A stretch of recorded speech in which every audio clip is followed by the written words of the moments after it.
tu vas demander une taille 5, c'est trop petit. Tu vas demander une taille 7, ils vont juste écrire la taille 7 sur la chaussure, mais en fait c'est la même taille des fois. La revente, c'est en moyenne de 16 à 22 fois le bénéfice mensuel. Je tourne environ à mensuel, un chiffre d'affaires. C'est une autre réalité de ce milieu qui est encore plus énervée, c'est ce qu'on appelle le no-ship. Donc c'est les gens qui font du dropshipping mais qui ne shippent jamais rien. C'est plus que border quand même. Ouais, non, mais après je bosse vite fait, tout à fait quand même. C'est bien ça, on aime bien nous ça. Ça tourne vraiment tranquille. J'ai déjà réussi à atteindre les sur 30 jours.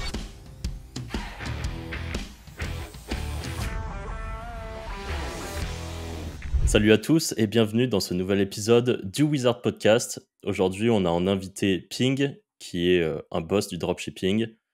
Vous nous parlez assez souvent de dropshipping, que ce soit sur le Discord des Wizards ou sur Twitter. On s'est dit qu'avoir un intervenant qui était très bon sur le sujet, eh bien, ça allait être cool. On allait pouvoir apprendre plein de choses. On a pas mal de questions à lui poser. Avant de partir sur notre sujet du jour, petit point important. Le mardi 4 juin à 21h, on va faire un live. Pour accéder à ce live, vous avez le lien en description. Il vous suffit de rentrer votre adresse email, votre nom, et on vous enverra les informations pour pouvoir accéder à ce live. Pendant ce live, on va parler de pas mal de choses, notamment du fait que l'affiliation a énormément changé au fil des années. Il y a beaucoup de gens qui galèrent aujourd'hui à faire de l'affiliation. Nous, c'est pas le cas. On a continué à se renouveler et à trouver un petit peu les solutions qui marchent. Justement, on va vous parler de tout ça. On va parler des nouvelles méthodes qui fonctionnent. On va vous parler de niches. On va vous donner des exemples de niches qui fonctionnent bien. On va vous parler de résultats que nous-mêmes, on a, que ce soit sur des projets perso, chacun de nos côtés, ou tout simplement avec le projet des Wizards, avec lequel on fait de l'affiliation. Donc voilà, pendant ce live, on va parler de tout ça. Et j'avais un autre petit CTA à faire avant qu'on commence. C'est que sur Spotify, on a bientôt 150 5 étoiles. Et ceux qui nous écoutent sur Spotify, si vous voulez mettre la petite note, ce serait top. Ça ferait un nouveau petit trophée débloqué. Elles sont dures à aller chercher ces étoiles. Bientôt 2 ans de podcast, 155 étoiles, c'est dur. 150, même pas. Je crois que là, on a 140 et quelques. Ah, ok. On n'a même pas les 150. Non. Aidez-nous. Justement. Aidez-nous. Voilà. Ouais. Je crois que j'ai tout dit au niveau de... je crois qu'on peut entamer le sujet du jour. Carrément. Du coup, Ping. Bienvenue, Ping. Ouais, bienvenue. Merci, content d'être invité dans votre podcast. Juste petite information. Ping va nous faire un module dans la Wizard Academy pour le dropshipping SEO, enfin dropshipping au sens large d'ailleurs du terme. Voilà, donc c'était aussi l'occasion de l'annoncer. On l'a déjà dit un petit peu en privé à nos membres de la Wizard Academy. Mais voilà, et puis comme ça, ils pourront voir un petit peu de ton niveau, quoi, et pourquoi on t'invite dans la formation. Est-ce que tu veux commencer par te présenter ? Alors, je suis désolé, Ping, avant que tu commences, je vais juste rajouter un petit truc ici, parce que même si Franck l'a déjà bien expliqué, mais ça fait plus d'1 an et demi maintenant qu'on tient le podcast, et c'est vrai qu'on nous l'a beaucoup demandé, et s'il y a bien un truc sur lequel on n'est pas forcément pertinent, par rapport au SEO et à une méthode de monétisation, c'est bien le e-com, le dropshipping, etc. Même si je pense que les notions sont assez connexes, pour ça va être très intéressant de pouvoir te poser toutes ces questions. Voilà. Donc pour nous, on est vraiment ravis de pouvoir avoir un expert du sujet, parce que nous-mêmes, on n'est pas forcément des flèches sur le sujet. Enfin, on n'a jamais trop expérimenté, quoi. Donc voilà, bienvenue encore. Et en effet. Petite présentation si t'es chaud, comme ça tout le monde apprend à te connaître. Ouais, en tout cas, du coup, comme je l'avais dit, moi je fais du dropshipping, SEO et Google Ads, c'est ça ma spécialité. Et en gros, j'ai commencé ça il y a maintenant 4-5 ans, en 2019. Maintenant, j'ai une vingtaine, bientôt 30 sites qui tournent et qui génèrent de l'argent depuis en continu, là, en passif. Et en gros, j'ai commencé par le dropshipping SEO parce que en gros, je voulais générer de l'argent en passif et j'avais pas beaucoup de cash de côté. Du coup, c'était grâce à une vidéo YouTube que j'ai découvert ce domaine-là. C'était vraiment quelque chose qui m'avait attiré parce que c'était vraiment proche des jeux vidéo en fait. quand on en parle souvent. Et du coup, ça m'a beaucoup intrigué. Je me suis beaucoup formé sur YouTube et aujourd'hui, je vis de ça. Et je continue à créer des sites jour après jour. Est-ce bien. que t'avais regardé une vidéo genre de Dropshipping Reborn ou quelqu'un comme ça? Ouais, c'est ça en fait. J'ai commencé Ok. par Yomi. Franchement, Ok. Yomi, j'ai bouffé toutes ses vidéos.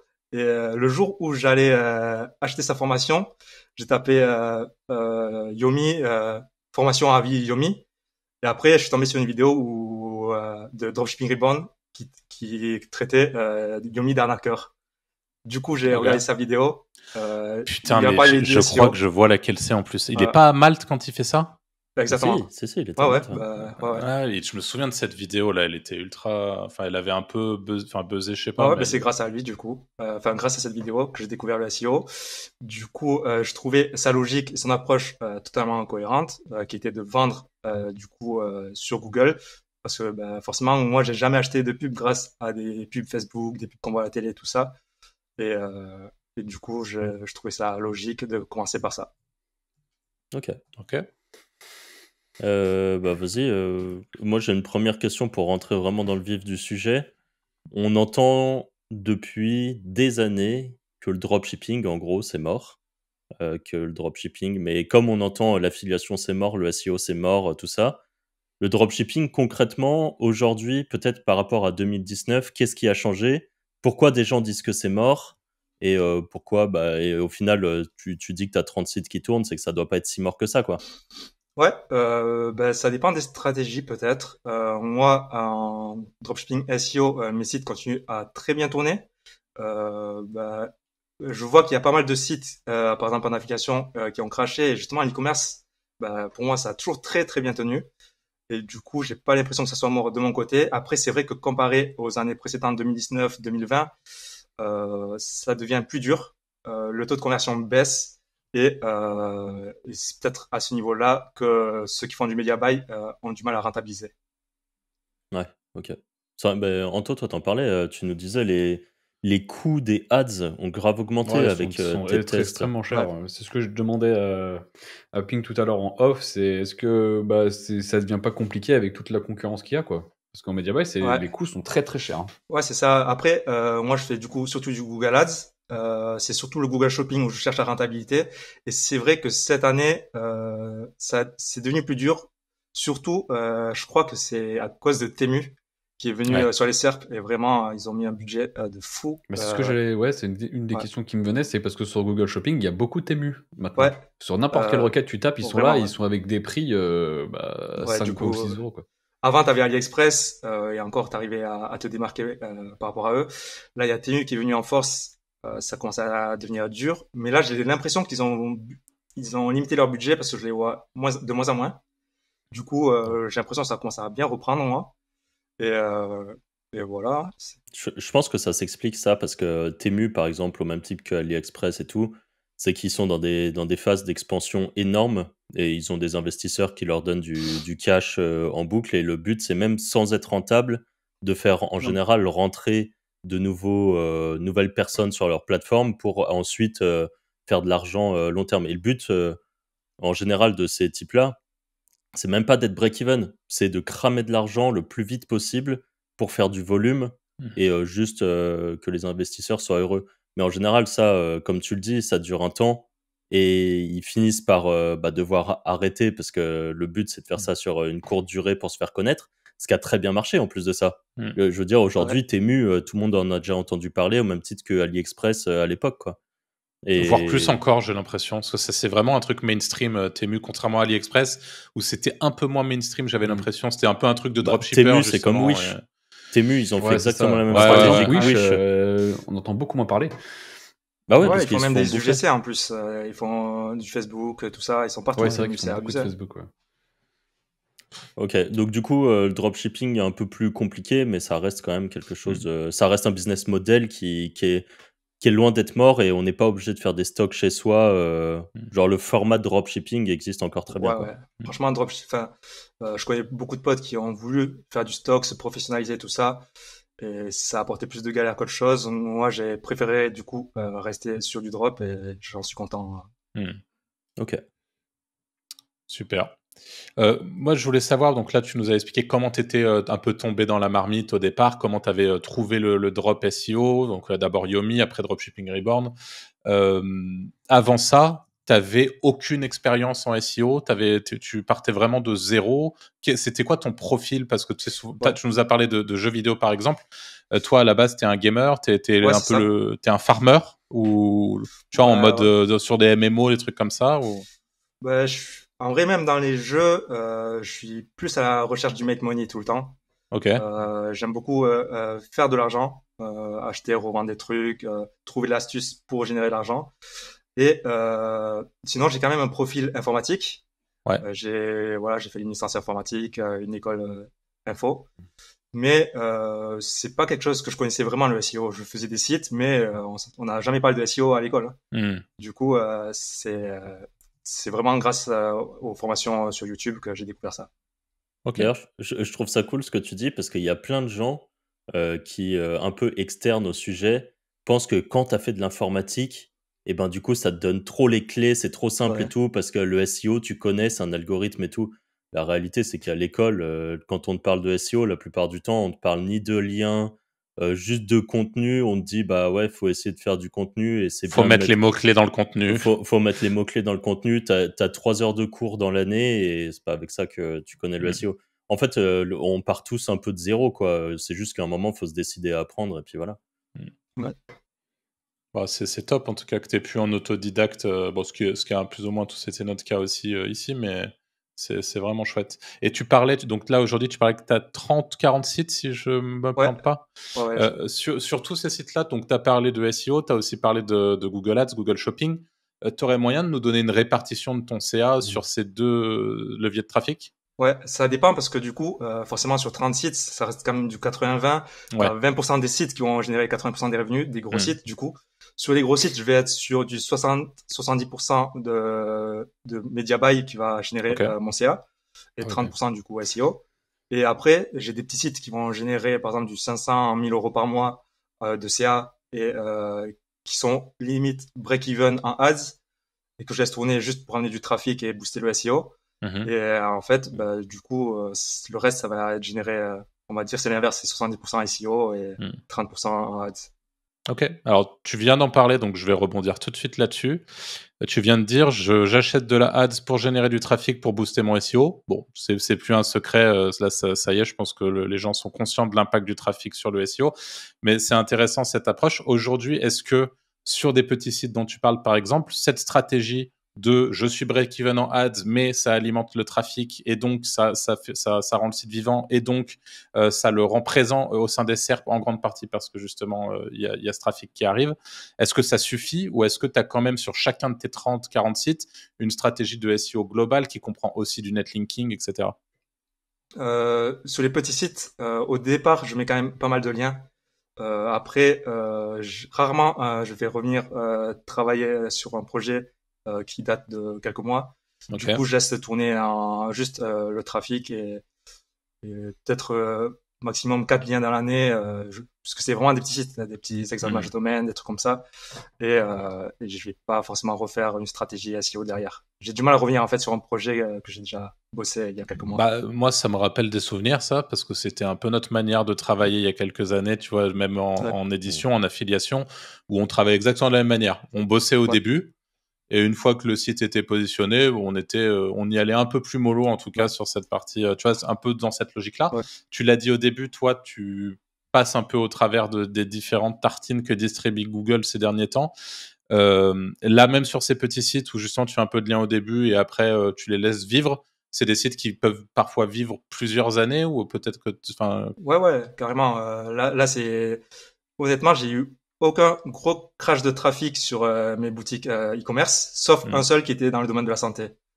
Et sinon, le reste, c'était depuis 2019, j'ai des sites, j'ai pas retouché, qui sont toujours top 1 dans leur niche et qui tournent, qui font des petits revenus, des fois plus, des fois moins.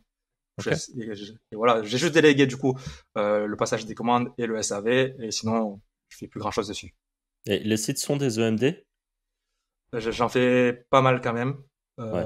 j'évite d'être trop niché dans un petit EMD. J'essaie quand même de voir plus large dans l'univers. Ouais. Mais pour avoir, parce que c'est chiant quand même de gérer trop de sites aussi ensuite. Ouais. Du coup, j'essaie quand même de maintenant focus sur des niches à plus gros potentiel. Ok. Et tu parlais de l'acquisition de liens, t'achètes du petit lien et tout, tu prends chez qui? Toi, t'es sur les grosses plateformes et tu choisis, tu prends tes liens à la Ouais. main ou? Ouais, alors moi j'ai beaucoup aimé eReferrer pour Ok. surtout avec les pages positionnées maintenant. Ouais, c'est vrai que c'est cool, hein. Il y a des Après, pépites. ouais, c'est vraiment pas cher. Du coup, Ouais. j'ai beaucoup aimé ça. Après, à l'époque, j'ai fait beaucoup de petits liens pas chers aussi sur AccessLink. Ouais.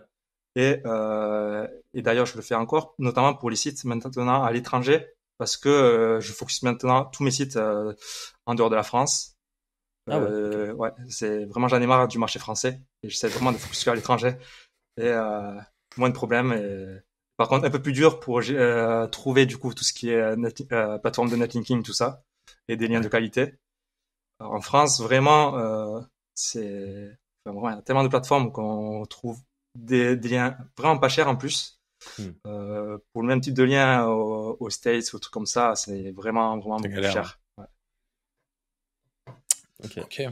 Ouais, c'est vrai que nous, on a un marché qui est très développé là-dessus. Je pense que c'est une chance au final. Enfin, c'est une chance, oui et non, parce que du coup, C'est ce que j'allais dire, ça crée de la concurrence aussi.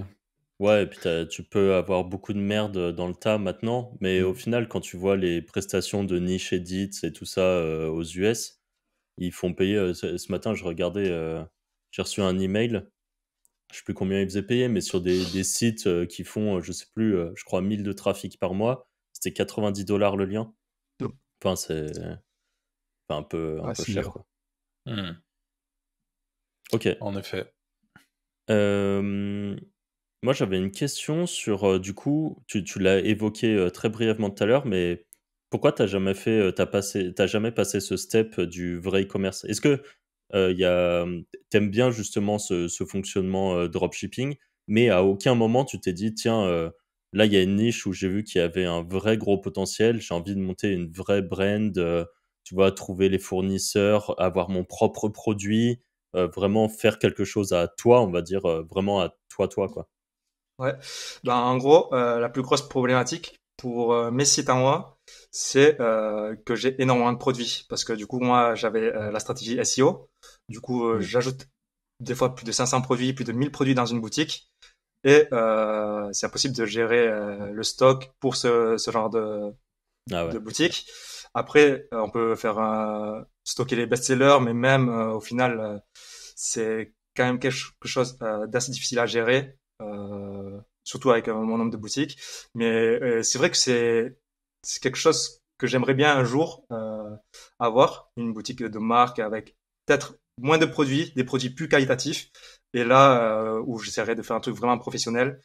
Mais là, sur les boutiques que j'ai, même des fois, c'est même la qualité n'est pas folle. Et je le sais que les produits, je les reçois, les retours, tout ça, des fois.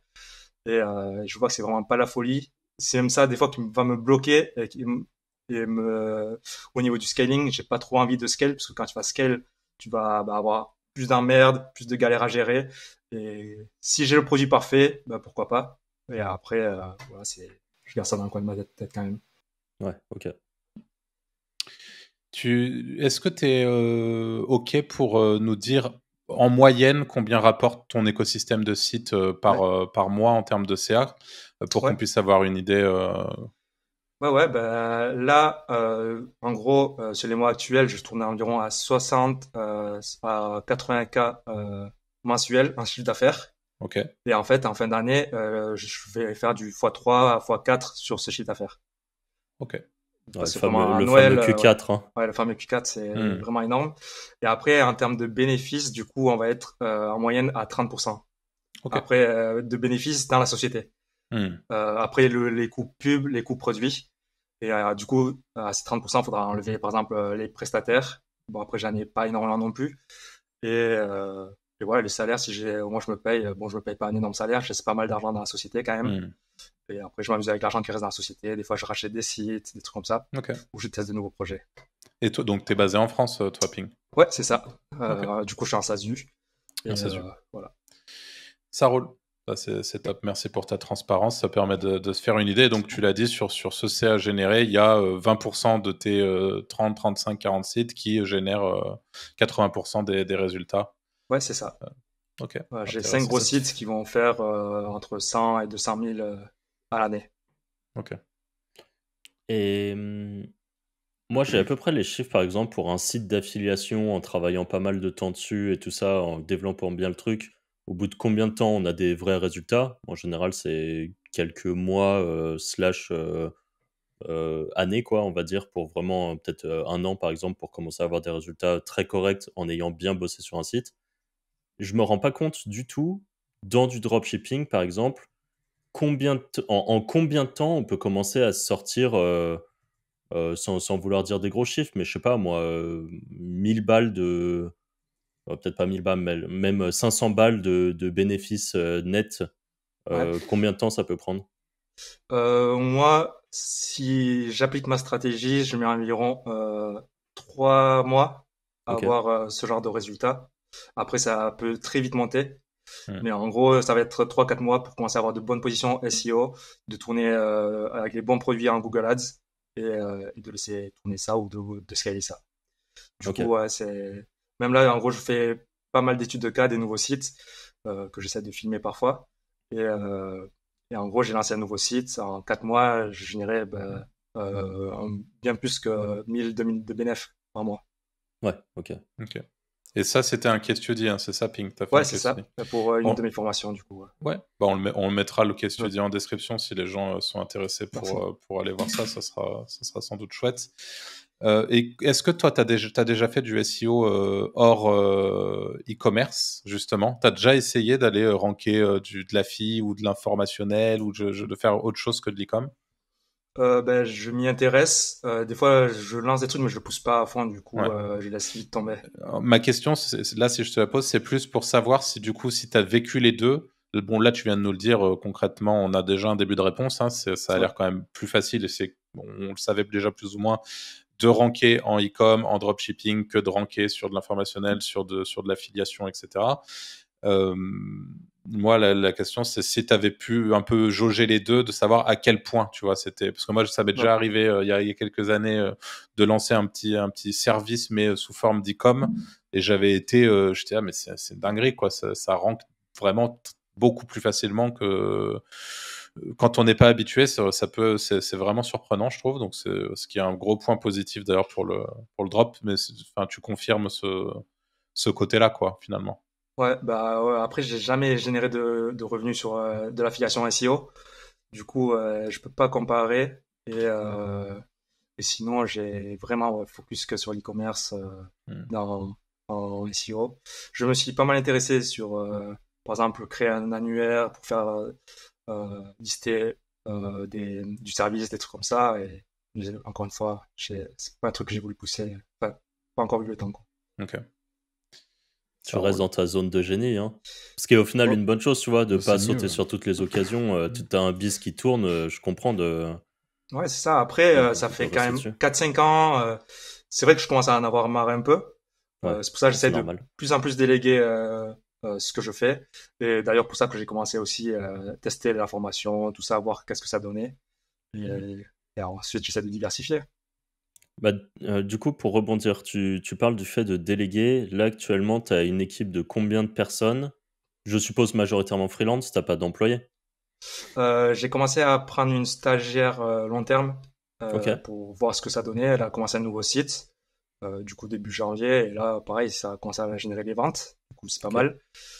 C'est juste pour tester et voir si ça peut valoir le coup d'avoir vraiment une vraie personne en France, tout ça, même si ça c'est quand même pas mal de charges. Mm. Bon, ça reste quand même compliqué. Et du coup, j'ai pas mal de prestataires. Ouais, en gros pour l'instant j'ai 3 prestataires malgaches qui vont gérer du coup l'ajout de produits, du coup importer les produits, trouver les titres produits SEO et, euh, et faire la rédaction du description produit. Et aussi, comme je disais à temps plein, ils font des vidéos pour TikTok ou Instagram, des trucs comme ça. J'en ai aussi qui vont faire la gestion SAV de toutes mes boutiques. Du coup, en fait, j'ai une personne qui gère toutes les boutiques, que ce soit passage de commandes et email. Et du coup, ça, c'est des prestataires que j'ai à Madagascar. Et j'ai un Béninois aussi qui va s'occuper là de mes emails, de l'email marketing. Ok. Et où est-ce que tu les as recrutés?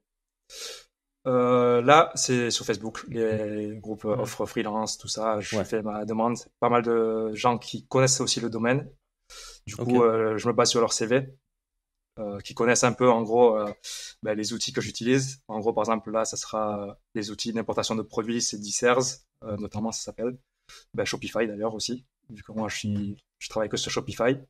Ok. Et voilà. Et après, sur recommandation de ces prestataires aussi, je leur demande s'ils connaissent quelqu'un pour les aider. Ok. Et pourquoi Shopify? Tu vois, typiquement, je pensais plutôt tous, enfin, j'avais cru comprendre que ceux qui faisaient du dropshipping SEO souvent étaient sur WooCommerce parce que bah, c'est gratos, quoi. Alors que Shopify, tu Ouais, payes ton abonnement, plus ils ont quand même pas mal de frais. Il me semble que oui, c'est cher quand ils même. prennent un pourcentage sur les ventes. Ouais, j'ai commencé sur Shopify parce qu'à l'époque, on pouvait avoir en gros un nom de domaine, un hébergement et un nom de domaine gratuit pendant 50 commandes, vraiment Hmm. tout gratuit. Du coup, j'ai lancé beaucoup de sites comme ça au tout départ. Ok. Et du coup, j'ai vraiment été habitué à ça. J'ai voulu commencer à m'intéresser à WordPress WooCommerce. Au final, j'ai pas eu envie de pousser plus loin. J'en avais marre de gérer tout ce qui était mise à jour des plugins, des trucs comme ça. Ouais. Et comme c'était pas un truc dont j'avais l'habitude, je pense que même niveau sécurité, Shopify, là, j'ai jamais connu de gros problèmes de hack ou d'une personne qui a eu un problème à ce niveau-là. Du coup, c'est là que je préférais continuer. Et, euh, et même si c'est cher, oui, je cherche quand même. Enfin, en gros, je sais qu'en 1-2 ventes par mois, ça sera rentabilisé.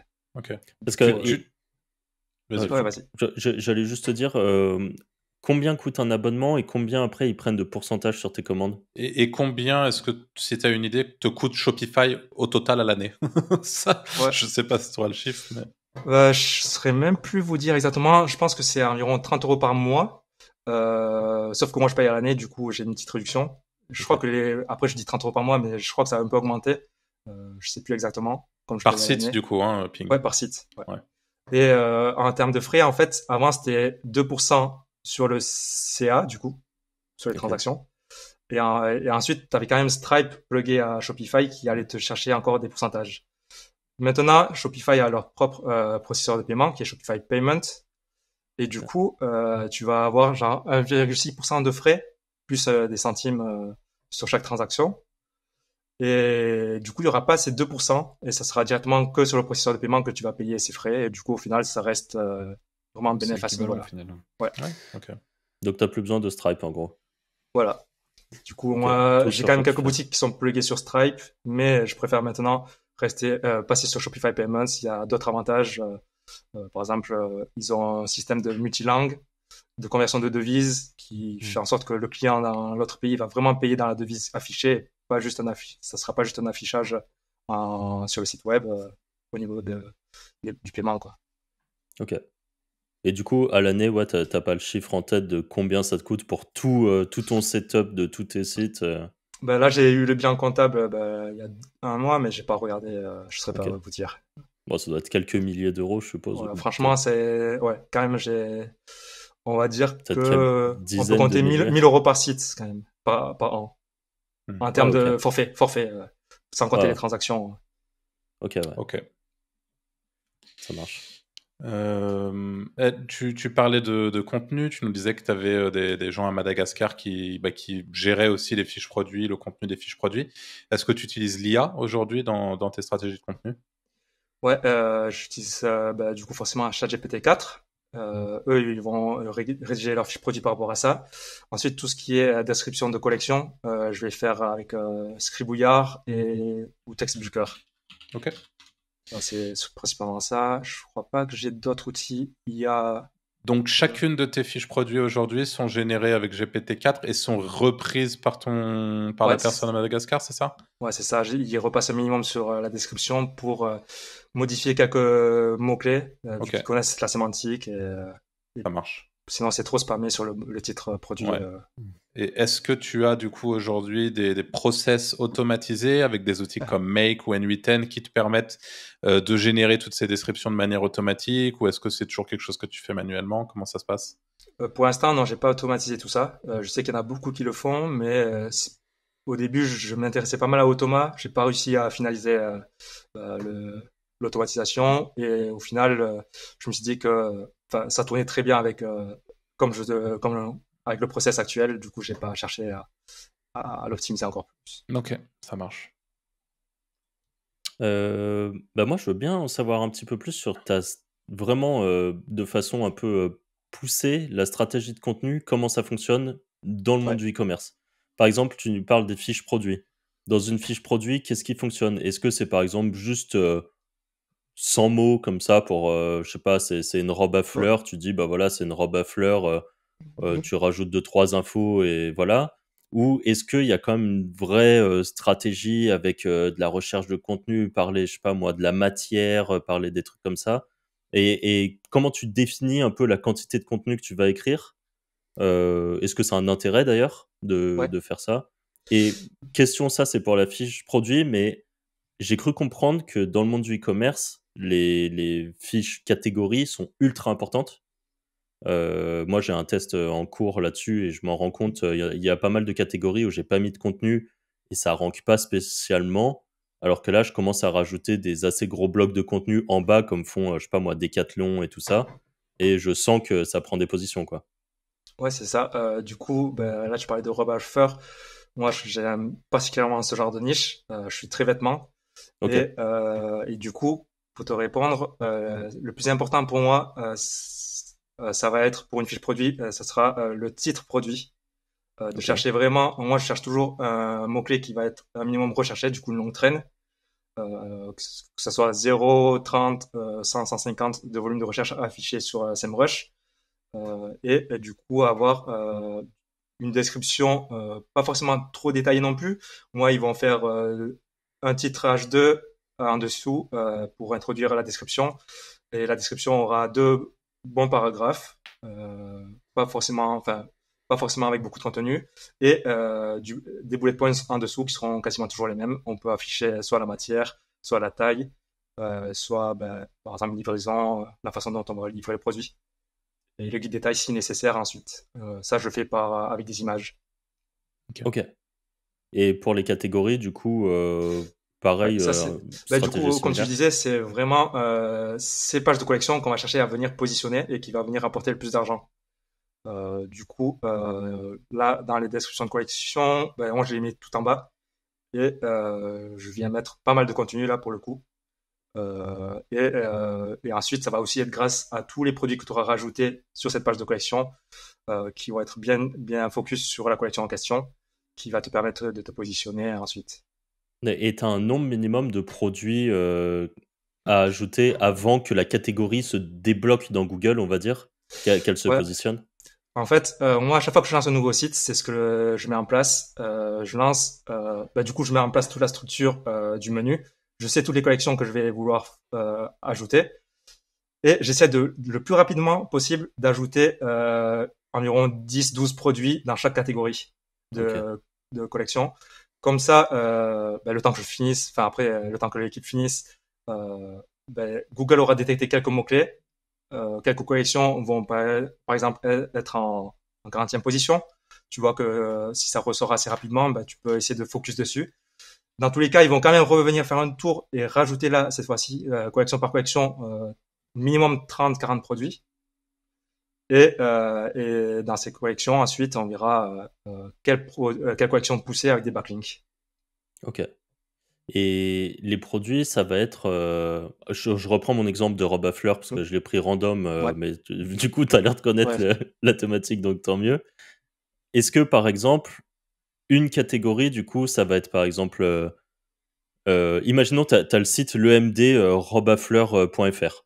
Bon, du coup, tu as un site qui va être que des robes à fleurs. Et tes collections, par exemple, ça va être quoi? Ça va être robe à fleurs en lin, robe à fleurs en Non. tel truc? Ouais, il faut quand même un minimum de recherche. Par exemple, pour les robes, souvent ça va être robe à fleurs longue, robe à fleurs mi-court et robe à fleurs court. Ok, Du coup, ça, en moyenne, tu auras minimum 1000 de volume de recherche par collection. Moi, c'est à peu d'accord. près le minimum que tu cherches. Après, forcément, tu vas chercher plus. Robe à fleurs, ça va tourner autour de 13 000 à 9 000 sur ce mot-clé. Ok, Et tu auras les sous-collections à peut-être 2 000, 3 000.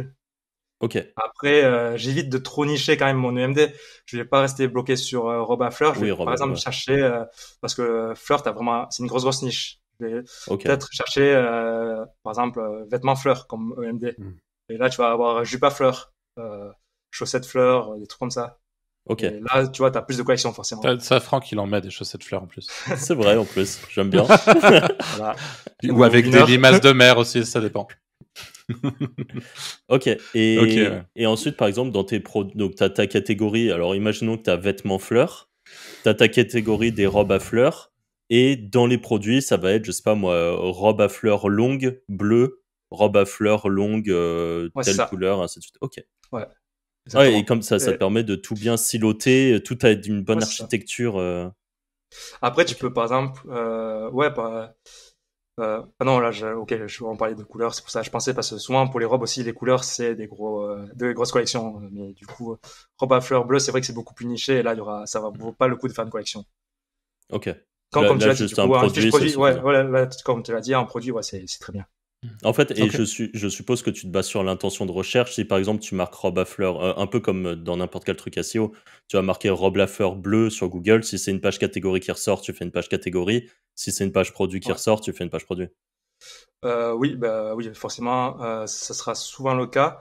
Après, quand il y a quand même un gros volume de recherche et que je vois que justement dans la SERP, il y a que des produits qui sortent, je préfère quand même focus sur une collection. Parce que, à terme, les pages de collection ont beaucoup plus de chances de ranker si c'est un mot-clé qui a du potentiel.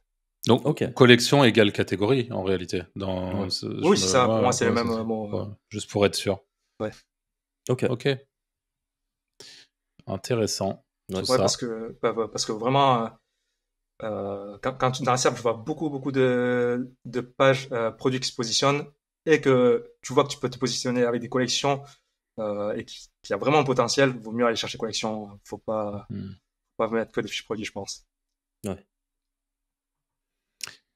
Moi, je voulais te poser une question. T'en as peut-être une, mon cher Anto? Ouais, ton ROS moyen sur Google Shopping. Ça tourne à 3-4 en shopping. Ok, c'est bien, c'est propre. Ah, j'avoue que c'est très propre, punaise. Ah, ROS, on le fera sans doute. Bon, on aura peut-être mis une description, mais c'est Return on Ad Spent, c'est ça. Donc en gros, c'est comme le retour sur investissement, mais par rapport à ce qui a été dépensé en publicité. Pour ceux qui se poseront la question. Et tiens, j'en ai une autre. Et t'as jamais eu des problèmes de blocage de compte? Comment c'est que c'est très souvent le cas? ben là, je viens de débloquer, en gros, justement, ce matin, ce qu'on appelle le Google Merchant Center. Souvent, tu as des suspensions. Ce Merchant Center, ça va te permettre de lister les produits en shopping. Et c'est la plus grosse problématique sur Google Ads, cette suspension-là. Moi, j'ai de la chance. Quand je fais appel, très rapidement, j'arrive à le débloquer. Peut-être grâce à l'ancienneté de mon compte, et aussi parce que j'ai beaucoup de boutiques sur ce compte. Mais c'est vrai que pour des nouvelles boutiques, des fois, par exemple, j'ai des élèves de ma formation qui essaient de se lancer dessus, ils sont en suspendre et impossible à Ouais, c'est débloquer. un problème. Et du coup, même moi, parfois je les aide. Je mets leur boutique sur mon Merchant Center. Moi, ça valide tous les produits. Ah, ok. Et ensuite, je vais leur refiler les droits admin sur cette boutique. Enfin, sur ce compte. T'as pas peur de prendre des risques en faisant ça? Enfin, de Moi, tuer après, ton je vais faire avec des propre bons potes. Hein. Je vais faire avec des bons Ouais, potes ok. Et quand tu regardes la niche, que tu te dis pas, ça va flinguer mon Merchant Center, quoi. Bah, franchement, non. Enfin, c'est des trucs qui font comme moi je fais, en fait. C'est le même genre de niche. On Ouais. a... Ok. Comment tu sources? Je voulais te poser la question un peu plus tôt, mais tu vois, par exemple, dans le cas là, on parlait des robes à fleurs, en supposant que demain tu veux lancer un site là-dessus, tu veux lancer un truc sur des robes à fleurs rouges, ça se passe comment? Tu vois, moi, dans ma tête de néophyte du dropshipping, j'irais voir sur AliExpress les robes à fleurs rouges, mais dans ta tête à toi, c'est comment que ça fonctionne pour justement te dire, voilà, je vais mettre ça. Ouais, c'est ça. Du coup, sur AliExpress, moi, je source tous mes produits sur AliExpress Ok. encore. Du coup, j'importe des produits, je cherche du coup les fournisseurs sur AliExpress qui ont, par exemple, souvent quand tu trouves un bon fournisseur dans les robes, il en aura plein d'autres. Du coup, tu regardes son profil et tu prends un peu tous ses produits. Et ensuite, même si je source avec AliExpress, je passe plus trop mes commandes dessus. J'ai ce qu'on appelle un agent, hein, on va dire. Mm. Je passe par une plateforme spécialisée et eux, ils vont venir juste rajouter le prix quand je reçois des commandes à ce produit et moi, je passe commande dessus. Ok. Ok. Et avoir du coup un agent, c'est un peu devenu. En fait, c'est marrant parce que nous, du drop, on en a fait il y a 10 ans, je pense, allez, 8 ans peut-être. Ouais. Et c'était compliqué à l'époque d'avoir un agent, fallait déjà brasser assez fort, tout ça. Ouais. Est-ce que maintenant, tu as un peu des agents mutualisés où tu as plein de gens qui passent par le même? Moi, c'était avoir une agence pour mes boutiques, c'était l'une des plus grosses problématiques parce que souvent pour Facebook Ads, tout ça, c'est assez simple. Comme ils n'ont pas beaucoup de produits, et moi, j'en ai énormément. Et j'ai justement trouvé une plateforme qui résout ce genre de problématique et qui s'occupe uniquement de mes commandes que quand je les reçois. Du coup, par exemple, j'ai des produits que je vais vendre une fois dans l'année et où c'est la première fois que je vais recevoir la commande. Il va avoir l'information de la commande, il va venir mettre le prix sur cette commande et pouvoir l'envoyer. Mais à l'époque, c'était vraiment dur à trouver Ouais. ce genre d'agent. Maintenant, c'est devenu plus simple. Et après, ouais, non, enfin, après, il y a différents types d'agents. Moi, je passe vraiment par une plateforme comme CJ Dropshipping, qu'on appelle des Fulfillment Centers. Et c'est vraiment des grosses boîtes maintenant. Après, tu as des agents qui vont avoir pas énormément de clients. C'est comme si ouais, c'était une boîte de 1 ou 3 personnes. Ils vont avoir maxi 10 clients et là, ils vont chercher vraiment beaucoup de volume, des gros clients avec du coup des gens qui font du media buy avec Facebook Ads, des trucs comme ça. Ouais, moi, justement, en fait, je parlais de ça parce que j'ai une connaissance qui a fait énormément de drops, qu'on fait toujours beaucoup. Et lui qui passe par un agent parce qu'en fait, sa boîte du drop, il crée quand même des marques.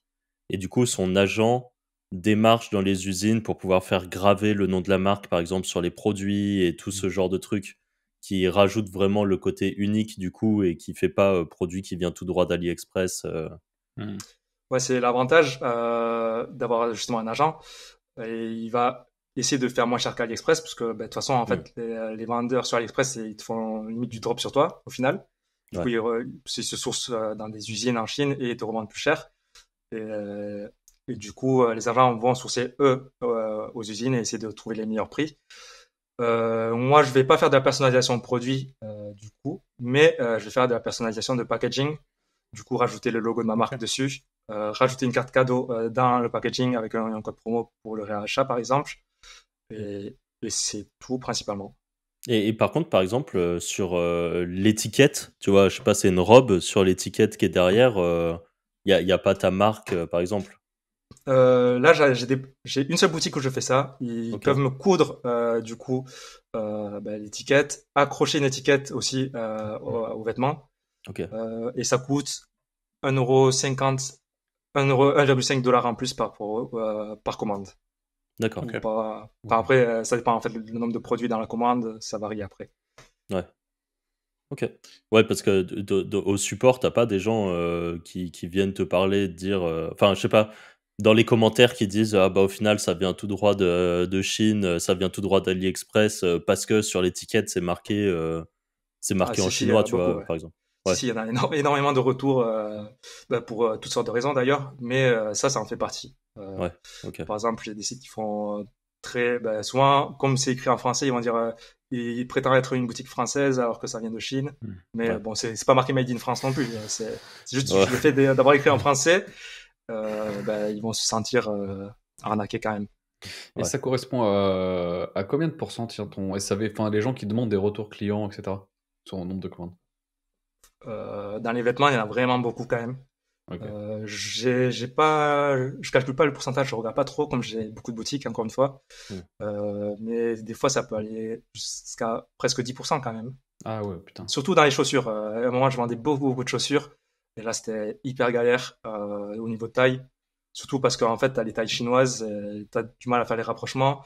Puis même quand tu te demandes, par exemple, on va dire les tailles chinoises, ça va être 4, 5, 6, 7.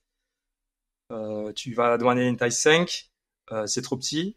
Tu vas demander une taille 7. Ils vont juste écrire la taille 7 sur la chaussure, mais en fait, c'est la même taille des fois. du coup, c'est un peu galère à gérer.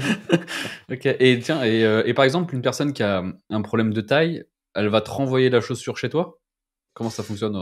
Ouais, du coup, moi, je suis pas casse-couille au niveau des retours. Je prends tous les retours, peu importe les raisons. Et à l'époque, je recevais tout chez moi. J'en ai eu vraiment marre. Un magasin, tu sais. Ah, non, là, dans l'armoire derrière, il y a encore beaucoup de produits. Mais c'était vraiment, vraiment trop chiant. Tous les matins, t'avais le facteur qui sonnait. Là, j'ai réussi à déléguer ça à un entrepôt de mon pote qui récupère du coup tous les colis. Et il me facture ça à 1 euro, 1,50 € par retour. Et après, les produits, j'en fais rien pour l'instant. J'en fais rien. Avant, je les revendais sur Vinted, mais bon, j'ai la flemme de gérer ça maintenant. Et pour l'instant, tout est stocké. Mais limite, bon, je sais pas, on verra plus tard, quoi. Mais tu les transformes en colis perdus, là. Tu les vends 150 balles le carton et hop, on en prend plus. Ah ouais, j'avoue que tu te fais des grandes boîtes de colis. Non, ouais, mais j'essaye des fois, là, en fait, c'est une personne qui récupère le produit. Je lui dis, au pire, tu les mets sur Vinted et on fait 50-50 dessus. Bon, elle est pas mal occupée. On verra ça plus tard. Mais après, sinon, il y a l'autre problème. Sinon, on pourrait gérer ça autrement. C'est, quand même, avant de recevoir le retour, je dis que ils peuvent garder le produit et je renvoie à condition que je renvoie un autre produit à leur taille s'ils veulent, en fait.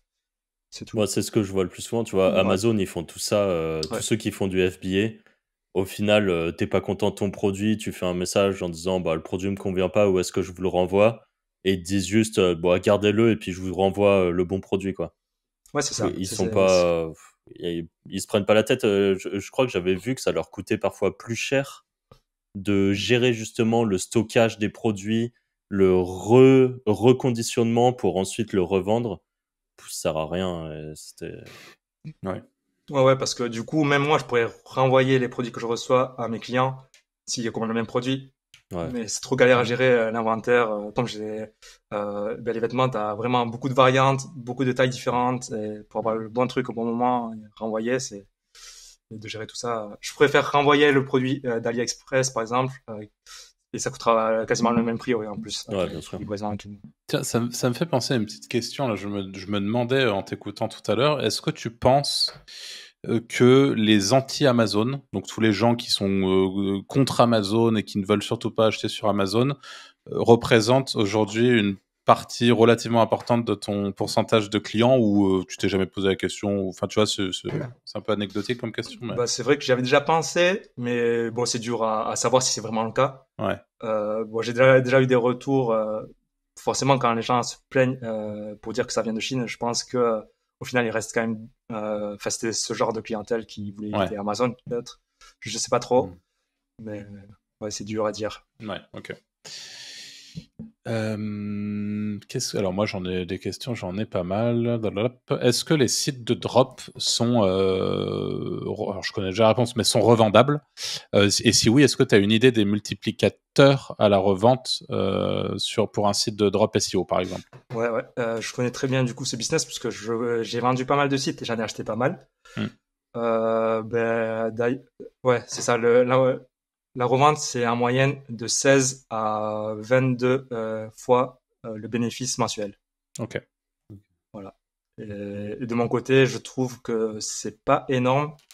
Par exemple, moi, quand je vois du x16, c'est 1 an et demi, je dis autant garder le site en fait.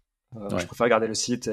Vu qu'il tombe jamais. Pour l'instant, ça se passe très bien. Tu touches du bois, mais ouais. Ok. Excellent. Voilà. Et donc, du coup, après, si je demande ça à un spécialiste du drop, c'est logique, j'allais te demander, du coup, si tu devais acheter un site de drop ou un site d'affiliation, t'achèterais quoi? Du coup, il vaut potentiellement mieux d'acheter un site de drop, selon toi. C'est moins risqué. Et si, justement, tu trouves que c'est assez peu, parce que les multiplicatifs, là, les gars, sur de l'affi, on est sur quoi? On est sur, c'est à peu près la même chose. 24. Ouais, c'est un peu pareil, ouais. Ouais, donc, seule différence, c'est qu'on a des bénéfices plus gros en général. On Ouais, tournait mais là, il se base sur le 70%. bénéf aussi, Ouais. en drop. Ouais, après, derrière, Ouais, mais- t'as le maintien, peut-être, au cas où, du site, et gérer le SAV, et le passage des commandes, forcément. Mm. Mais bon, moi, comme j'ai réussi à déléguer tout ça, et que je sais comment m'y prendre, ça, c'est pas un souci. Ok, intéressant. Ok, du coup, moi, je voulais poser une question qui est un peu le secret de polichinelle des dropshippers. C'est tout ce qui est licence.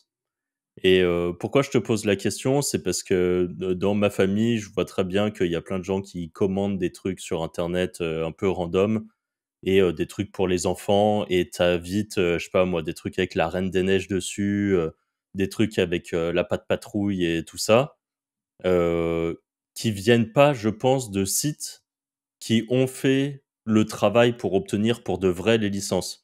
Mais ça, moi, je connais pas très bien. Est-ce que s'ils achètent sur des fournisseurs qui ont la licence officielle, c'est OK? Et du coup, bah, juste, je voulais savoir comment ça se passe, ces histoires de licence. Est-ce que moi, demain, j'ai le droit de faire un e-commerce et de vendre des produits avec la patte patrouille dessus?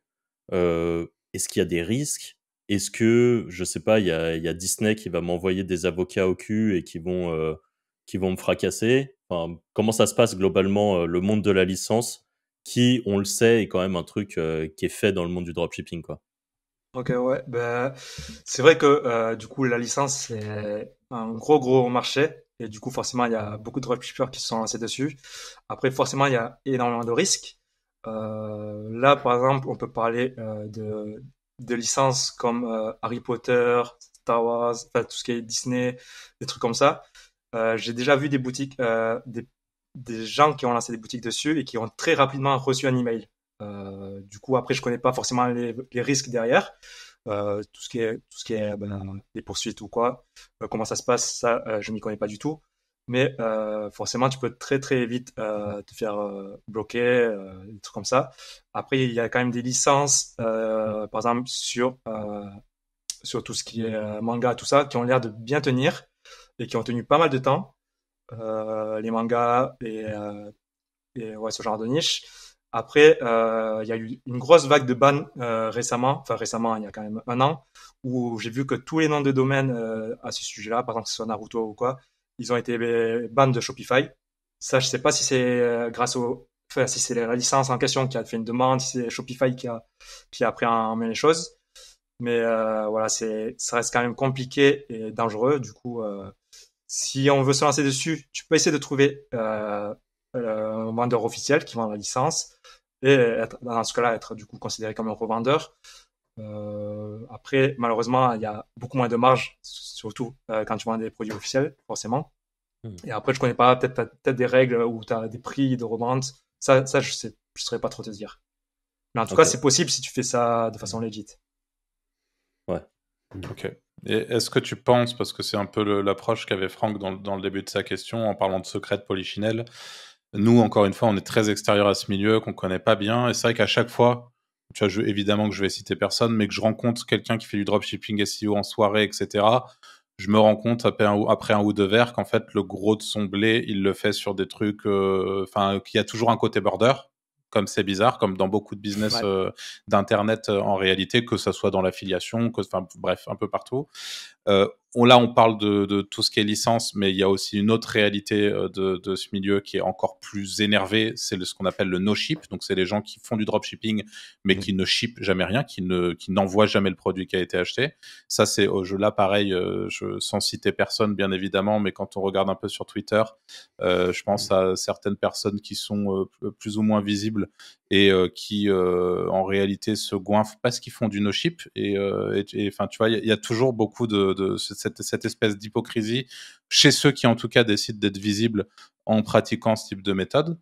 Et moi ce que je voulais savoir par rapport à tout ça, c'est à quel point toi, de ton point de vue de quelqu'un qui fait du dropshipping et qui en fait de la bonne manière entre guillemets, t'as conscience ou non que ce qu'on dit là c'est des conneries, ou que tu valides ce truc là, qu'il y a un espèce d'écosystème un peu border quoi autour Ouais. de tout ce biz. C'est plus que border, hein, quand même. Ouais, non, mais ce que tu dis est vrai. Hein. C'est Bah, quand même.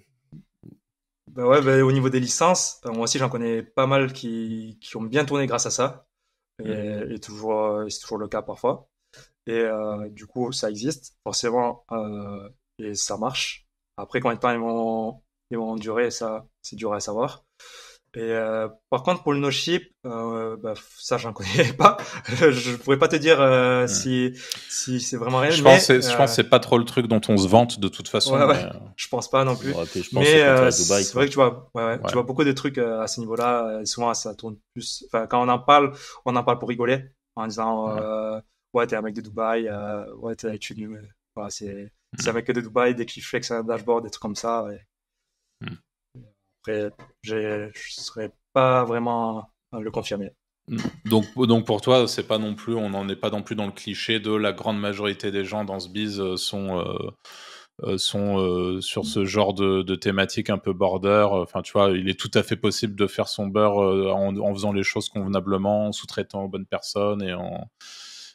Voilà. Oui, et ça c'est clairement on peut. Et après, par contre, c'est vrai que on peut voir des trucs border aussi au niveau des faux dashboards ou du flex dashboard alors qu'il n'y a pas de bénéf par contre.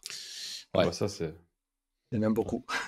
Ou des mecs qui mettent genre les dollars mexicains ou des choses comme ça aussi, ça se fait souvent. Hein. Ouais, non, mais Ah ouais même. Ouais. Bah ouais. Ils sont dans des devises de merde et qui font genre ils sont à des 15 000 € au jour alors qu'en fait ça correspond à rien, tu vois. Ouais, ok. Stylé la méthode. Ah ouais, j'avoue. Oh, on devrait faire ça pour vendre la Wizard Academy. J'avoue, hein, franchement. On fait 10 millions par jour grâce à nos roupies. Pas mal. Ok, intéressant. Et dans le même, alors dans le même genre, absolument pas, mais pareil, tu as parlé au tout début que l'influence de base, comme énormément de gens, je pense, c'était pour toi quand même Yomi Denzel, même si c'est pas nécessairement sur ces programmes que tu es parti par la suite et tout.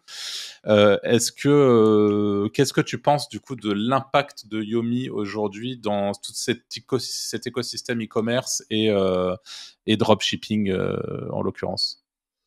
Bah, par rapport à Yumi, ouais, bah, tout ce qu'il a fait, c'est vraiment énorme. Il a ramené beaucoup de monde qui intéresse. Et, mais j'ai l'impression que tout le monde croit que c'est un truc simple, alors que vraiment, c'est beaucoup de taf quand même, l'e-commerce. Beaucoup de compétences à acquérir.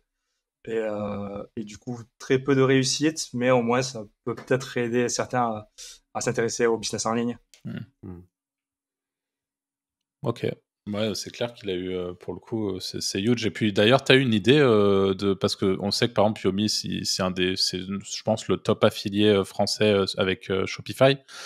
T'as une idée de ce que ça peut potentiellement générer pour lui, un deal comme celui qu'il a avec Shopify Bah, il y a un gros rev share non. dessus sur Ouais. l'abonnement et tout. Bah, je sais pas s'il a un deal direct avec eux. En tout cas, l'affiliation paye très bien. Même moi, bah, j'ai pas beaucoup d'élèves, mais je leur donne mon petit lien affilié. Ils ont un mois gratuit avec Shopify et derrière, ça paye bien quand même. Bah ouais, surtout que c'est récurrent. Si la personne conserve l'abonnement, c'est récurrent, non? Non, là, l'offre qu'ils ont en ce moment, c'est dès que tu payes, je crois, t'as 100 €. Dès qu'ils payent un abonnement, t'as 100 € cash. Ok. C'est pas dégueu en CPA quand même. Hein. Ouais. Non, c'est pas dégueu. Mais je pense que, tu vois, typiquement, en supposant qu'il y ait quelqu'un qui ait fait rentrer Ping sur Shopify, le type, il peut presque, tu vois, vivre à Bali à l'année juste avec ses commissions sur Ping. Tu vois, donc Ouais, la mais réalité, des c'est que Ping, ça il y en a dépend pas qui 36 000. Non, il y en a pas 36 000. En fait, la réalité, c'est que je pense que la c'est majorité des gens ont des boutiques qui vivent peut-être un an parce qu'ils rincent l'audience. En gros, ils font ça en ads Facebook ou qu'importe. Et derrière, ils éclatent tout. Et en fait, tu es content d'avoir pris ton CPA à 100 balles plutôt qu'un rev share hypothétique sur plusieurs années. Ouais. Après, s'il faut un CPA à 100 balles, c'est que dans tous les cas, ils sont gagnants sur bien sûr. long terme. Ouais. C'est vrai. Moi, j'avais une question par rapport à l'emailing. Est-ce que, du coup, tout à l'heure, tu en parlais tu disais que tu avais un prestataire qui fait l'emailing de tes boutiques. Enfin, j'en ai convenu que c'était de tes boutiques et pas par rapport à ta formation, on est d'accord, hein? Ouais, c'est ça. Qu'est-ce que tu utilises? Est-ce que tu utilises comme beaucoup Klaviyo? Ouais. Ou est-ce que... Ouais, c'est Ouais, vraiment le mieux? bah, c'est quand même cher, mais apparemment c'est vraiment le mieux au niveau optimisation. Faut réussir à le rentabiliser. Je fais les newsletters, par exemple, je les fais que sur les grosses boutiques Ok. où j'ai une grosse liste mail. Et sinon, dans tous les cas, je mets en place tout ce qui est flow automatisé et c'est ce qui rapporte le plus d'argent.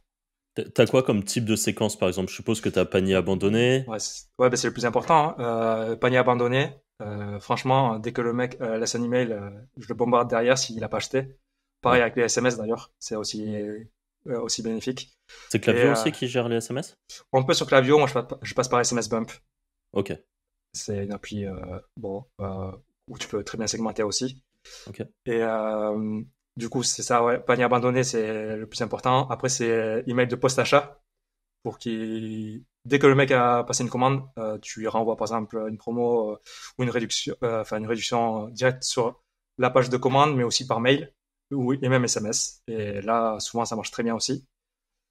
Et sinon, Alors attends, parce que ça marche dans quel sens? Ils refont instantanément une autre commande? ouais. Dès que tu dis merci pour ta commande, pour te remercier de ta commande, tu peux faire un autre achat à 20% de réduction. Ok. Vraiment, Et- en gros, c'est Et tu rajoutes qui sera livré en même temps que la première ou un truc comme ça ou... bon, pas forcément besoin. Ok. Mais par contre, je mets, c'est une réduction qui est limitée pendant 48 heures parce qu'il vient d'acheter. Ah, ça, c'est ouf. Alors ça, je suis vraiment étonné que ça marche. Moi, je pensais que Le la mec, personne... il rachète une paire de chaussures, tu sais. Ouais, non, mais vraiment, c'est quand même un truc hyper important, hein, genre surtout pour si tu fais du media buy, c'est là où tu vas chercher la rentabilité souvent. Ok. Ah ouais, ok. Ah bah, tu vois, alors là... Celle-ci, je l'aurais jamais vu venir, tiens. Et Ouais. quand tu dis que tu as des grosses listes email sur tes gros sites, Pink, ça représente quoi une grosse liste email sur une de tes boutiques par exemple? 30-40 000 D'accord. Ah ouais. sur la liste. Ouais. Après, Donc, enfin, quand je dis ça, après, j'ai pas supprimé tout ce qui Et ouvre là, tous je les mails. suis en train de regarder les prix. Ça veut dire que là, par mois, Klaviyo, tu leur envoies un petit pactole, non?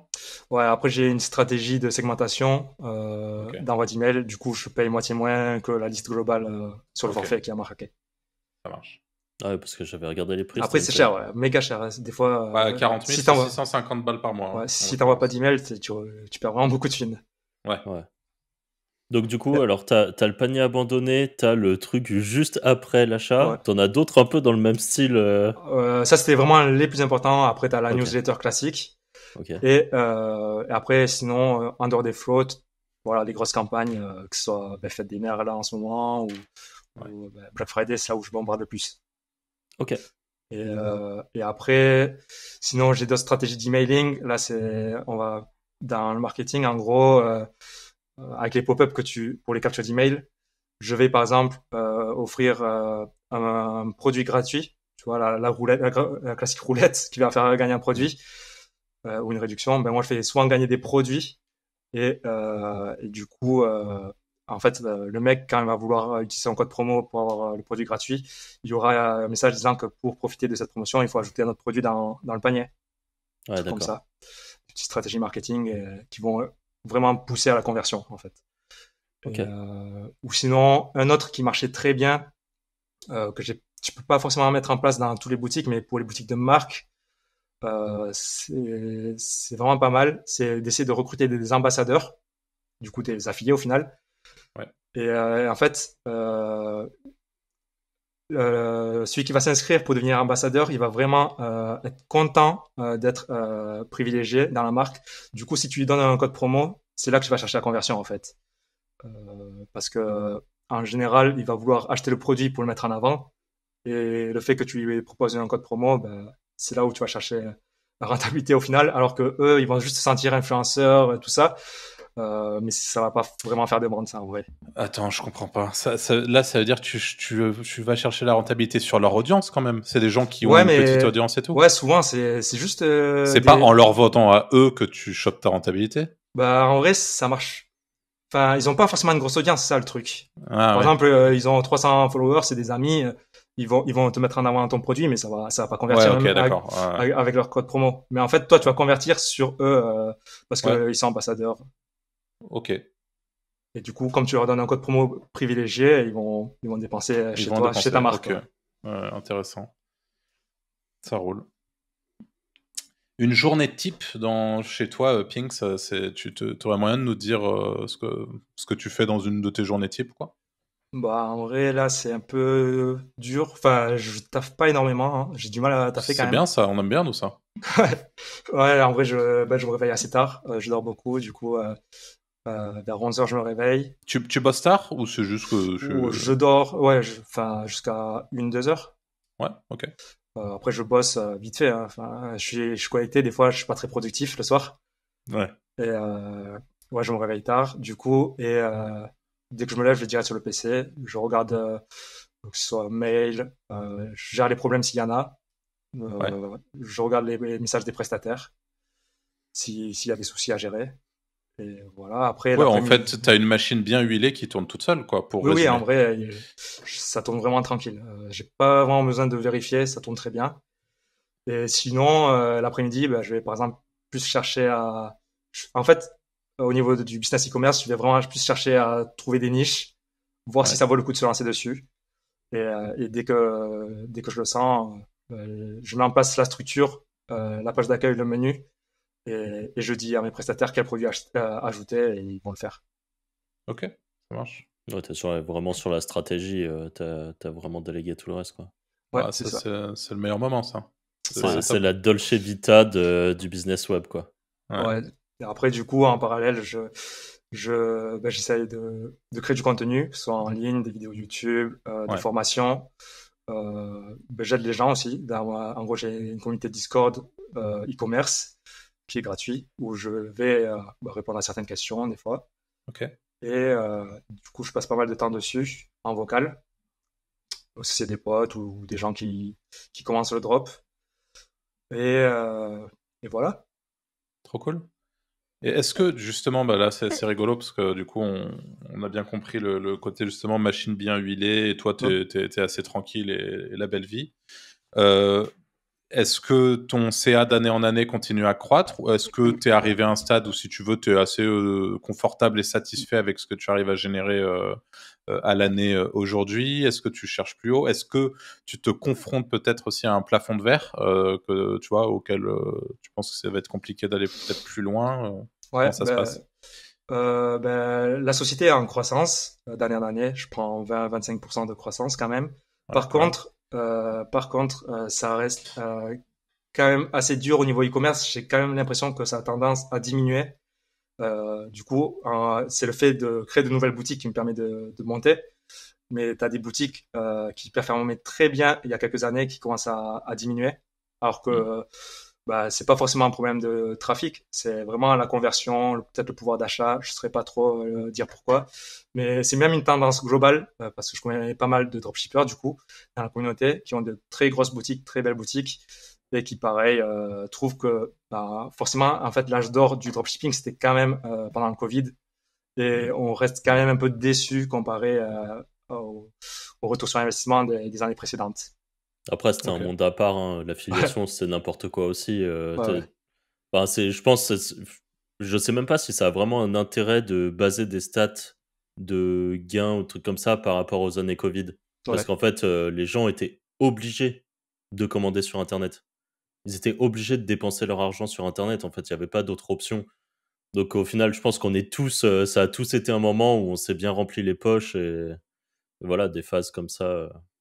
Ouais. Après, sinon, là, moi, j'essaie quand même de continuer à scale. Je vais quand même, par exemple, là, en ce moment, tester de nouveaux canaux d'acquisition, par exemple du Facebook Ads.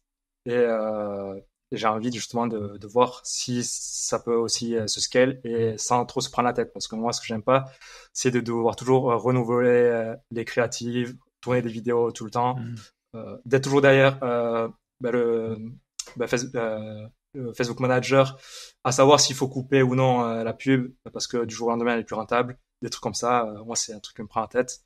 Et bon, ça peut se déléguer aussi, mais c'est quand même un truc que je vais commencer à explorer parce que je vois de plus en plus de monde qui arrive à tourner en Facebook Ads sans forcément créer des créatifs vidéo, juste avec des carousels ou des fiches produits d'images, et ça tourne très bien aussi.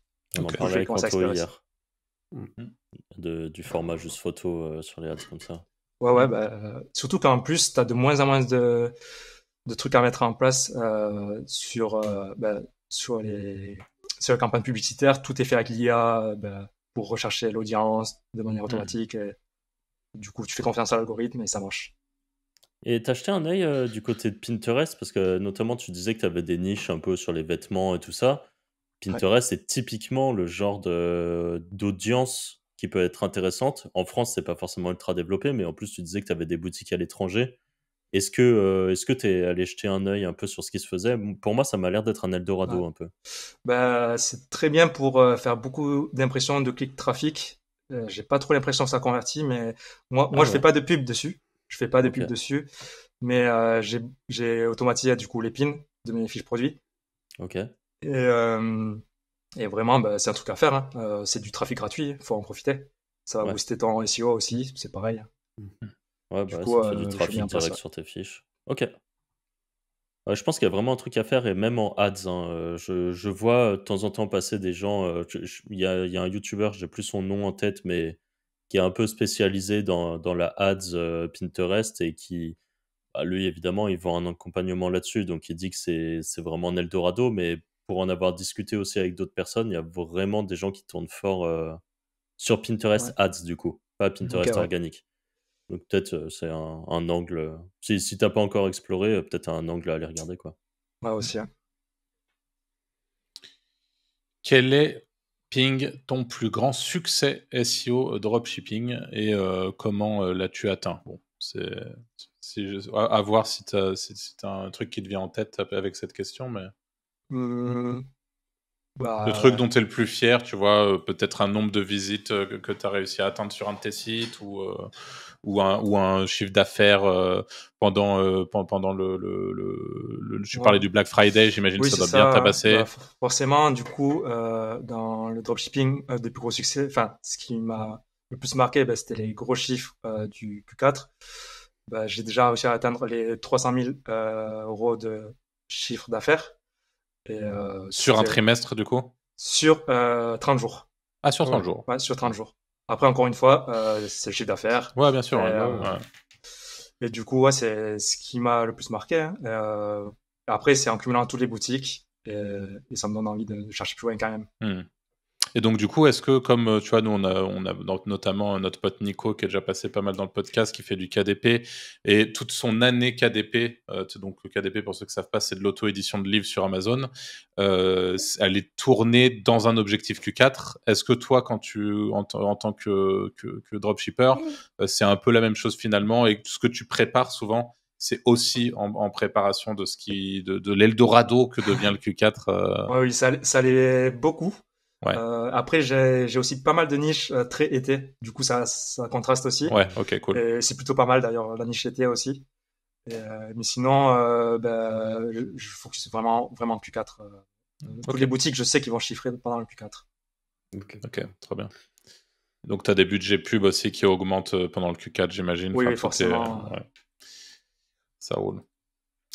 Et quels sont les outils SEO que que tu utilises en fait, au quotidien et Moi, je suis très, très SEMrush. ouais, Et je crois que c'est l'un des seuls outils où je passe ok, vraiment du temps tous les jours. Ouais, c'est tout. Après, ça t'as les roule. Toolia, on en a déjà parlé. Et, et voilà. Ok. Moi, j'ai juste une question au niveau de l'optimisation de conversion sur tes boutiques. Est-ce qu'il y a genre, si tu peux nous sortir deux, trois trucs qui vraiment, tu sais, font la différence sur Ouais, des e-commerce pour vraiment trigger des ventes?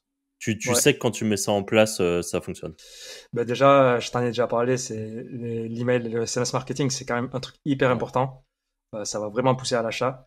L'offre marketing, pareil, j'en ai parlé. Offrir, par exemple, un bracelet gratuit et ça va aider à l'achat.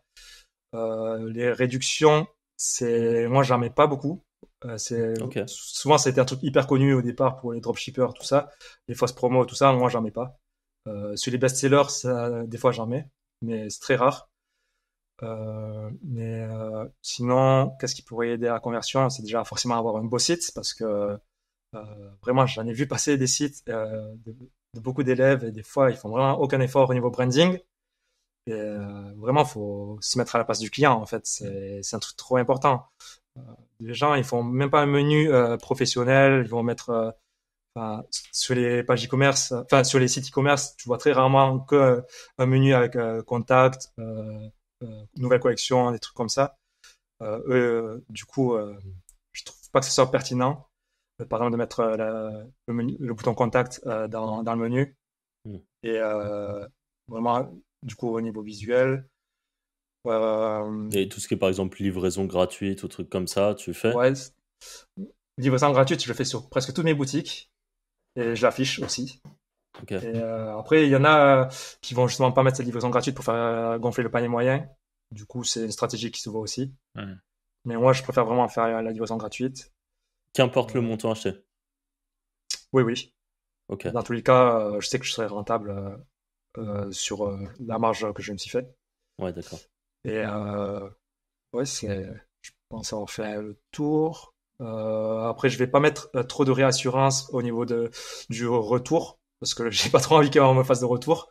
Mais pour les marques, des bonnes marques, en vrai, ça peut beaucoup aider. Ok, ouais. Les satisfaits, Ça marche. ouais, les trucs satisfaits ou remboursés, ça marche bien. Ouais. Tout ce qui est Trustpilot et tout, tu t'implémentes ou... Faut éviter. Ouais. Parce que du coup, ça remonte trop fort, Trustpilot. Ouais. Dès que tu marques un nom de marque à vie, ils vont être un top 2.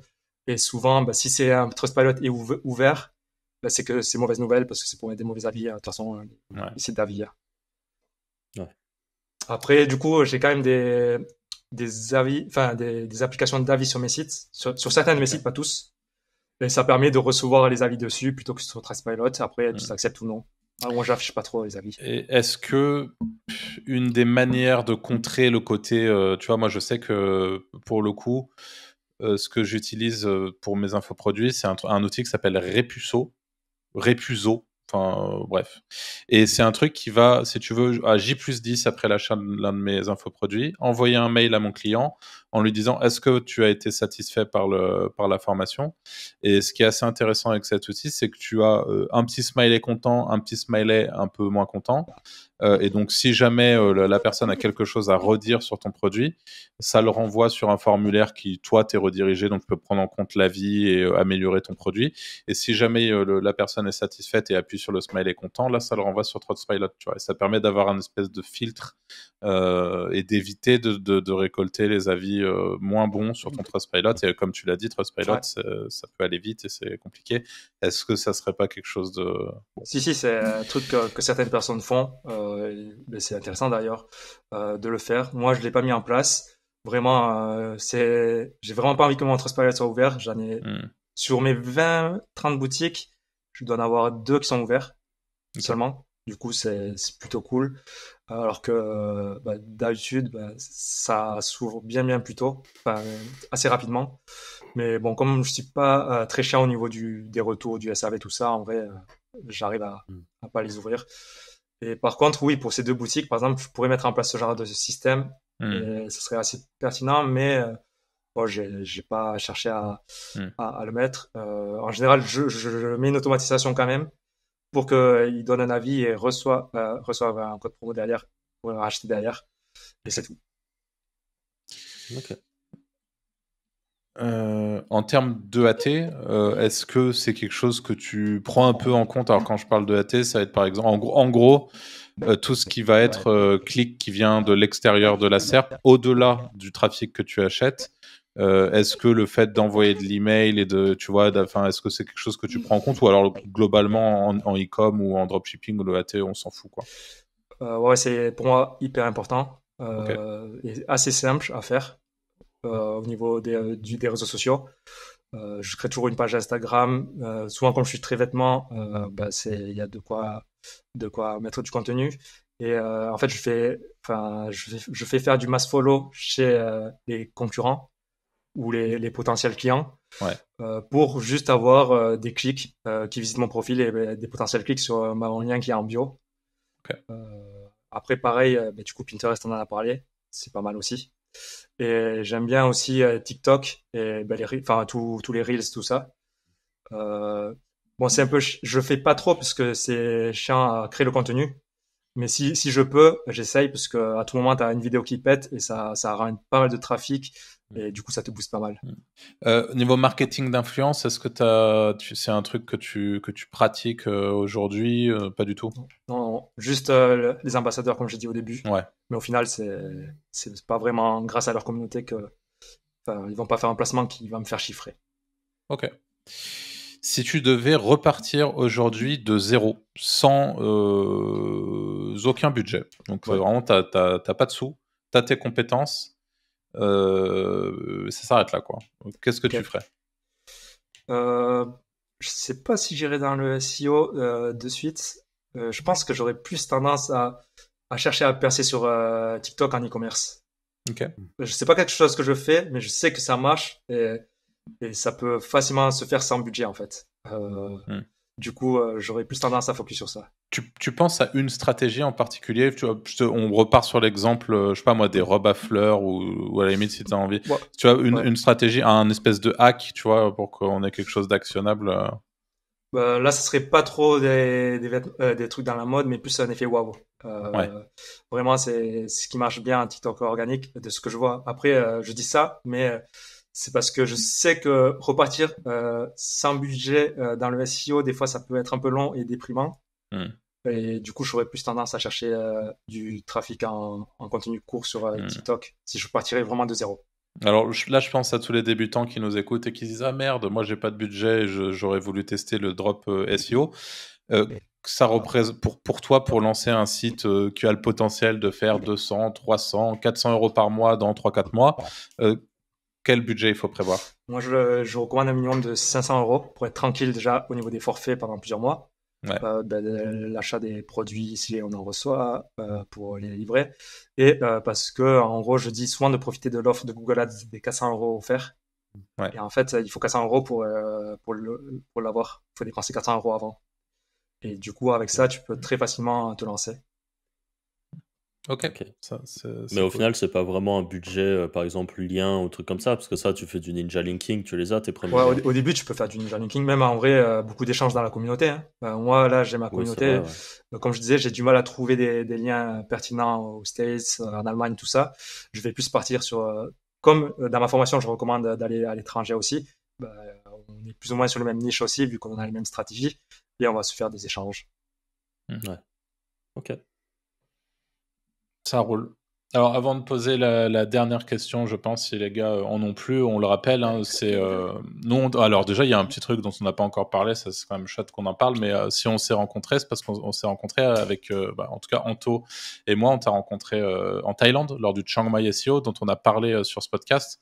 Donc c'est chouette parce qu'au-delà de toute l'expérience que tu as et de tout ce que tu nous as partagé dans cet épisode de podcast, tu as cette veille aussi qui est super importante dans nos métiers de SEO, hein, le fait d'aller justement jusqu'en Thaïlande pour continuer à se former continuellement, voir ce qui se fait, networker. T'es là-dedans, donc moi ça a été un plaisir de te rencontrer sur place lors de cet événement. On le rappelle aussi, mais tu vas avoir un module spécialisé sur la partie dropshipping SEO au sein de notre formation, la Wizards Academy. Donc pour ça aussi, merci. On a vraiment hâte et ça sera implémenté dans les semaines à venir au sein de la formation, parce que c'est l'un des points faibles, c'est ce que je disais au début de ce podcast. Nous, avec les Wizards, on sait très bien faire du SEO, même au-delà sur YouTube, sur fédérer une communauté, les EAT, tout ce que représente aujourd'hui le challenge de monétiser une audience ou un site internet ou une niche de marché. Mais c'est vrai que cette partie-là, qui est pourtant une super opportunité, on a eu l'occasion de le voir durant ce podcast, on n'est pas les bonnes personnes pour en parler. Et pour nous, c'est important qu'on puisse avoir justement quelqu'un de très compétent et de pouvoir l'intégrer à ce qu'on propose à notre communauté aujourd'hui. Donc, merci pour ça. Et je vais te poser du coup la dernière question du podcast. Peut-être que tu n'auras rien à répondre derrière cette question. On verra. Est-ce qu'il y a une question qu'on ne t'a pas posée et tu pensais qu'on te poserait, Ping, aujourd'hui? Je pense qu'on a fait pas mal le tour de toutes les questions dont je pensais qu'on allait traiter. À part peut-être parler peut-être des marchés étrangers. Je sais pas si vous en parlez souvent, des trucs comme ça, vu qu'en plus moi c'est ce que je fais et que je recommande en ce moment. Du coup, peut-être parler autour de ça, c'est tout. Eh bah, écoute, vas-y. allons-y, parlons. Est-ce que j'ai vu Anto réagir, est-ce que tu as une question à poser par rapport au marché étranger? Ah non, moi je dis juste que pareil, c'est beaucoup plus simple à l'étranger actuellement, c'est la méta. Hein. Enfin, Ouais. si tu veux faire de l'argent plus vite sur Internet, faut clairement aller à l'étranger. Par rapport à la France, c'est... Ouais. Ben, moi, du coup, au niveau des marchés étrangers, c'est ce que je recommande pas mal à mes élèves, c'est d'aller sur... en fait, parce qu'en France, vraiment, ça a été poussé à fond le dropshipping SEO. Ouais. On est vraiment très, très avancé et tu peux très facilement connaître les niches qui chiffrent dans ce domaine. Du coup, tu peux tout simplement dupliquer ce genre de niche et essayer de faire ça correctement à l'étranger. Moi, je recommande pas mal l'Allemagne, les Pays-Bas. Il y a un bon pouvoir d'achat là-bas. Après, il faut juste s'adapter aux Méthode de processeurs de paiement. Ouais. Notamment, Allemagne, c'est full PayPal. Vraiment Ok. hyper important. Après, des fois, faut forcément assumer le SRV derrière, vu que le PayPal, il peut facilement te bloquer si tu fais n'importe quoi. Et Pays-Bas, c'est... moi, je fais ça avec Molly pour avoir le processeur de paiement Ideal, ça s'appelle. Ok. Et, après, moi aussi, je vais pas mal aux States. Souvent, les gens ils disent que c'est beaucoup plus dur, c'est plus long. Moi, j'ai pas forcément trouvé que c'était particulièrement plus dur. Mes sites prennent très bien, il y a beaucoup plus de potentiel en termes de volume de recherche. Et les sites qu'ils font, c'est vraiment pas le même type que nous, j'ai l'impression. Et je trouve que on peut pas mal se démarquer si on fait des beaux sites là-bas. Parce que leurs Et sites sont pays dégueulasses, nordiques. en gros. Ah, excuse-moi. Ouais, je trouve que c'est vraiment assez sale. J'ai même pas l'impression qu'ils font des stratégies SEO, ils arrivent à se positionner très bien quand même, parce qu'ils mettent pas mal de budget marketing en fait. Ok. C'est ça le truc. Anto, Et- tu disais les pays nordiques? Les pays nordiques, ouais. J'ai pas lancé dessus. De ce Ok. que je vois, ça marche pas mal. Mais moi, je me suis pas lancé dessus. Ok. Gros pouvoir d'achat aussi, hein, pays Ouais. nordiques. Le volume est quand même plus bas pour Finlande ça, et en tout. fait.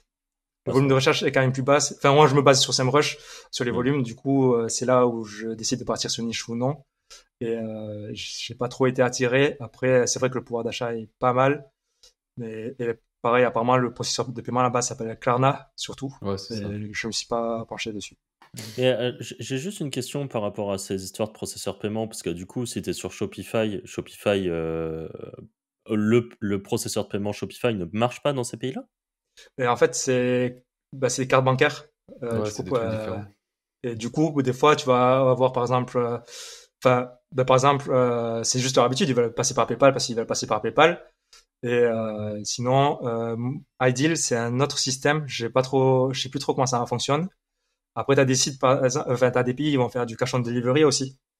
Ah ouais, Ou sinon, t'as des sites, par exemple, moi, j'ai des sites au Mexique.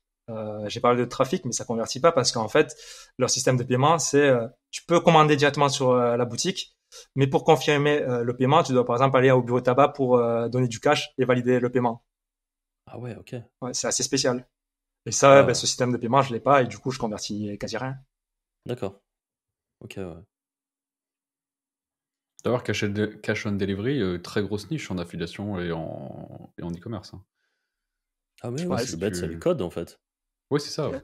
Ah ouais, ouais, ok. Il y a beaucoup de J'avais même dropshippers pas qui fait passent le- dessus.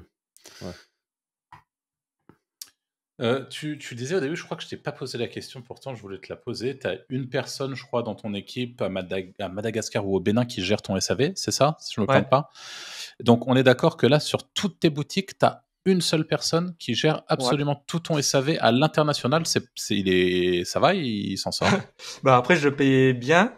Et, enfin, il y en avait un qui gérait 20 boutiques et l'autre 5, 6. Ouais. Et là, j'essaie de tout centraliser sur un seul. Ok. Et bon, on va voir. Là, je commence le premier. Mais sinon, avec les deux, ça marchait très bien. Ok. Et que ce soit des sites en espagnol, en italien, avec ChatGPT, ça va très Ouais, bien. c'est ça, ChatGPT, j'allais te Ouais. poser la question, comment il s'en sortait. Ouais. Et Ok. du coup, aucun souci. Et après, il taffe vraiment beaucoup. Hein. Enfin, je les Ouais. paye pas mal pour leur salaire. T'as une idée du nombre de demandes que tu as au quotidien, par exemple, de SAV? Nombre de mails que tu reçois ou... Ouais, enfin, il y en a environ un peu plus de 50 mails par jour. Ok. Et après, ça peut aller vite, mais aussi, ce qui est chiant, c'est de passer les commandes. Et parce que du coup, je passe par mon agent, par la plateforme de l'agent. Mais il y a des produits qui vont être difficiles à sourcer ou qui vont plus être produits, qui vont plus être disponibles. Du coup, il faut trouver le produit ailleurs, soit vous demandez, proposer notre produit. Ensuite, il faut mettre les produits en rupture de stock, remplacer l'image si on veut, mettre un produit similaire dans la boutique, etc. Et est-ce que tu as un CRM justement qui centralise toutes ces arrivées d'emails, enfin, ou alors c'est juste une redirection de toutes tes boutiques qui partent vers le mail de support? Non, je passe par Gmail, mais tu peux mettre que 5-6 emails par Gmail, et du coup j'ai 4 Gmail. Un qui en gérait 3 et un autre un seul. Et maintenant on va voir. Ça marche. Et dernière petite question pendant que j'y pense, étant donné que tu as un gros volume pareil de boutiques, de trafic, de beaucoup de choses, est-ce que tu as déjà eu des gros couacs techniques, c'est-à-dire un serveur qui tombe, enfin tu vois, ou, par exemple, je sais pas, tu es en plein Q4, tout va très vite, tu as des gros budgets pub et boum, tu as la technique qui se pète la gueule et ton site qui... Ouais, des fois, forcément, tu as toujours des petits problèmes. Moi, c'était pas forcément hyper long. Du coup, j'arrive à vite les fixer, les problèmes. Là, par exemple, j'avais une de mes boutiques principales qui avait le compte Google Merchant Center bloqué. Moi, ça me faisait chier. Vraiment, ça fait, par exemple, 3-4 jours où tu vas pas faire de pub. Du coup, 3-4 jours où tu vas faire moins de CA. Bon, là, j'ai réussi à le régler. Mais par exemple, si ça tombe pendant le Q4, ça va vraiment me faire chier. Après, là, récemment, j'ai eu un blocage j'ai une trésorerie qui est bloquée sur Shopify Payments parce que j'ai eu pas mal de litiges.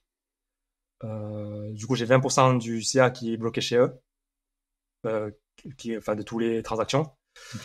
Du coup, ça, c'est un peu chiant, mais au final, comme j'ai pas mal de trésor et que j'ai pas mal accumulé, c'est pas grave, ça sera viré plus tard. Et sinon, ouais, si j'ai rencontré des gros problèmes, peut-être, je réfléchis, ça serait peut-être pendant la Q4, mais en général, j'ai pas trop été impacté non plus. Ok. Super. Écoute, un grand merci Ping pour toutes tes réponses, pour tout ton partage. Là, c'était vraiment top de pouvoir te recevoir dans cet épisode. Donc, merci à toi pour ta venue sur le Wizard Podcast.